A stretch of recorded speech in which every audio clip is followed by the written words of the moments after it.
Le reflet affichait un léger sourire, alors que ses lèvres, à elle, restaient closes. Prise de panique, Clara a reculé d'un pas. Le reflet, lui, est resté parfaitement immobile. Elle pensait juste trouver un vieux miroir dans le grenier de sa grand-mère. Mais quand elle s'est regardée dedans, son reflet a cligné des yeux avant elle.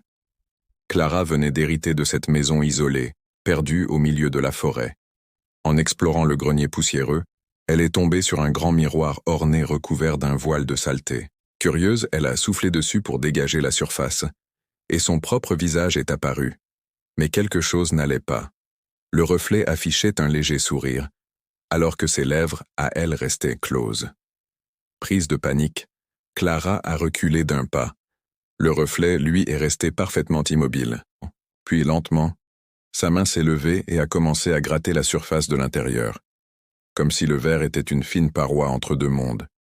Des griffures sont apparues de l'autre côté du miroir. C'est alors qu'un murmure glacial a résonné dans le silence. À ton tour. Le lendemain, la police a retrouvé le miroir brisé au sol, mais à l'intérieur des éclats, on pouvait encore distinguer le visage de Clara, figé dans un cri silencieux.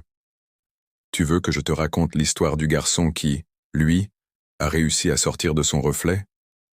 Mets-en dans les commentaires. Et abonne-toi, avant que ton propre reflet ne te remarque.